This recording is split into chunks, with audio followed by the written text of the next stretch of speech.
Former U.S. President Donald Trump formally demanded that Canada pay the United States $2.8 trillion, not as a hypothetical, not as a campaign remark, not as rhetorical bluster at a rally, but as an official demand transmitted through diplomatic channels, backed by an executive order framed as trade remediation and economic compensation for what he claims are decades of unfair trade practices. And the scale of that demand is so large, so detached from economic reality, that it requires slowing down and saying the number out loud to understand what it means. Because Canada's entire gross domestic product, the total value of everything the Canadian economy produces in a year, is approximately $2.3 trillion, which means the demand exceeds the total annual output of the entire Canadian economy. Every worker, every business, every industry, every tax dollar, every paycheck, every form of economic activity combined. And when a country demands more money than another country produces in an entire year, that demand is not a negotiation. It is a statement about how detached from reality the issuer has become. Because trade is not a debt system, trade deficits are not loans, and voluntary commerce does not create unpaid obligations retroactively. Yet this demand treats 30 years of completed trade as if Canada walked into an American store, took goods off the shelves, and never paid, when in reality the goods were purchased, delivered, and paid for in full at the time of transaction, meaning there is no outstanding balance, no unpaid invoice, no economic mechanism under international law that converts a historical trade deficit into a bill payable decades later. And yet that is exactly how this demand is structured, as if a trade deficit were a bar tab Canada forgot to close. The demand calls for Canada to pay the United States $2.8 trillion over 10 years, which works out to roughly $280 billion per year. And when you express it that way, the scale becomes even clearer, because $280 billion per year represents approximately 12% of Canada's entire annual economic output, meaning the demand requires Canada to send 12 cents of every dollar its economy produces every year. For a decade, not for infrastructure, not for shared defense, not for development, but as compensation for trade that both countries voluntarily engaged in, and this demand is accompanied by an implied threat that failure to negotiate in good faith will result in the most severe trade measures in the history of U.S.-Canada relations. A phrase deliberately vague enough to signal escalation without specifying limits. And when you examine how the $2.8 trillion figure is constructed, the situation becomes not just unreasonable, but absurd, because it is broken into 5 categories, each more detached from economic logic than the last. $1.2 trillion is demanded for what the document calls historical trade deficit remediation, calculated by adding up the cumulative U.S.-Canada trade deficit over roughly 30 years and treating it as if it were a debt Canada owes. Despite the fact that a trade deficit simply records that one country imported more than it exported, not that it was robbed, cheated, or exploited, because when American consumers bought Canadian oil, lumber, minerals, electricity, or manufactured goods, those transactions were voluntary, paid in full, and completed. And demanding repayment for them decades later is economically equivalent to going to a grocery store every week for 30 years, buying food, paying for it, eating it, and then sending the grocery store a bill demanding reimbursement for your food budget. Which is why no serious economist anywhere on earth treats trade deficits as debts, because they are not. They are choices made by buyers and sellers in open markets.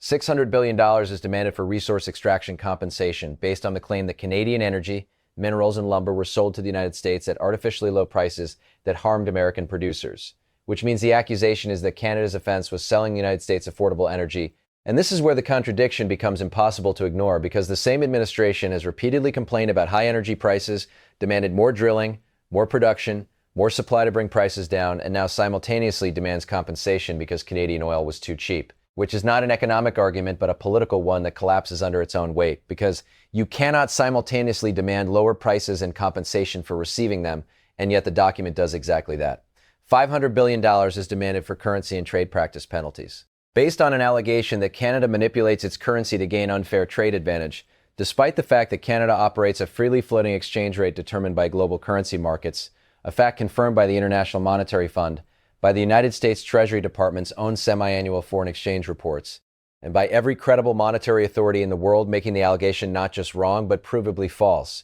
using data published by the U.S. government itself, which means the accusation either ignores the evidence or is unaware that the evidence exists, neither of which is reassuring in a formal diplomatic demand. $300 billion is demanded for infrastructure damage remediation, based on the claim that Canada should compensate the United States for supply chain disruptions caused by Canada's retaliatory trade measures, measures that were implemented in response to U.S. tariffs, meaning the United States imposed tariffs. Canada responded lawfully within existing trade frameworks, and now Canada is being asked to pay for the consequences of responding to American policy decisions, which is the economic equivalent of an arsonist billing the fire department for water damage, or a man punching a wall, breaking his hand, and sending the wall an invoice. And finally, $200 billion is demanded for national security compensation, a category so vague it barely qualifies as a claim, with no mechanism identified, no damage quantified, no connection established to any specific threat. Simply a number attached to the phrase national security, which has increasingly become a blank check justification rather than a defined policy category. Add these figures together, and you reach the $2.8 trillion total, a number $500 billion larger than Canada's entire annual economic output. Meaning that even if Canada gave the United States literally everything it produced for a full year, every paycheck, every business revenue, every tax dollar, every government budget, it would still owe $500 billion, and that is the scale of the demand that was formally transmitted to a G7 ally. 6 hours after the demand was delivered, Canada responded, and the response did not come in the form of a counteroffer or a diplomatic statement filled with carefully chosen ambiguity, but in the form of a press conference led by Mark Carney, a man who has served as Governor of the Bank of Canada, Governor of the Bank of England, holds a doctorate in economics, and has spent his career operating at the highest levels of global finance. And when he stepped to the podium in Ottawa, he brought with him one chart, no notes, no teleprompter, and spoke for 15 minutes with the measured cadence of a central banker explaining monetary policy to an audience of finance ministers, because that is exactly what he was doing, explaining basic economics to a demand that demonstrated a fundamental misunderstanding of how trade, currency, and GDP actually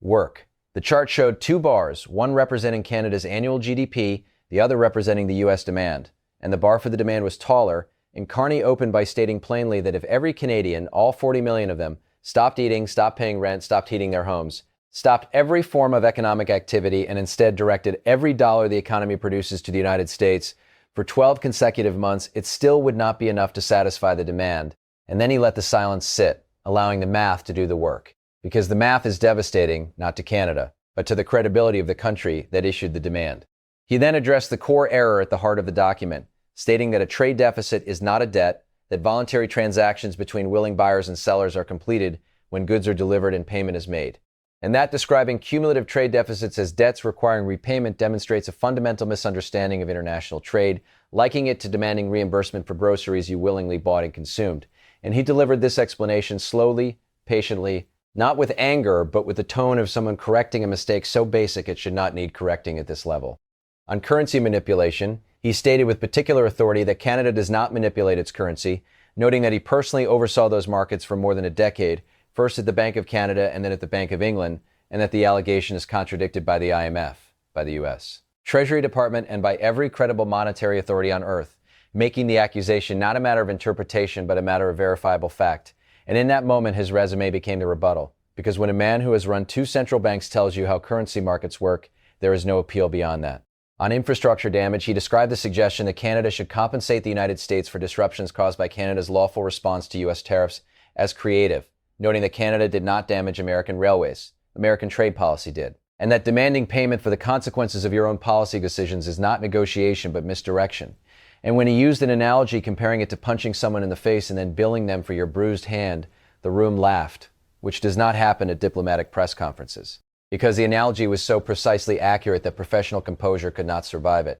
He closed by stating that the demand is not a negotiating position because a negotiating position must bear some relationship to economic reality, and that he had never in his career across the Bank of Canada, the Bank of England, the Financial Stability Board, the G7, and the G20 received a demand so thoroughly detached from economic reality, and that Canada's response is no, not as the beginning of a negotiation, but as the end of one, because you cannot negotiate with a number that exceeds your gross domestic product. You can only explain why it is absurd and move forward. The response did not escalate the conflict, it exposed it. And shortly after, Warren Buffett weighed in, stating that he would be embarrassed if Berkshire Hathaway's legal department sent a demand letter to a subsidiary that exceeded the subsidiary's annual revenue, because it would suggest the people drafting the letter did not read the financial statements, and coming from the most respected financial mind in America, a man whose entire philosophy is built on reading financial statements more carefully than anyone else, that was not political criticism. It was professional condemnation. And he went on to state that Carney's analysis was correct in every particular, that a trade deficit is not a debt,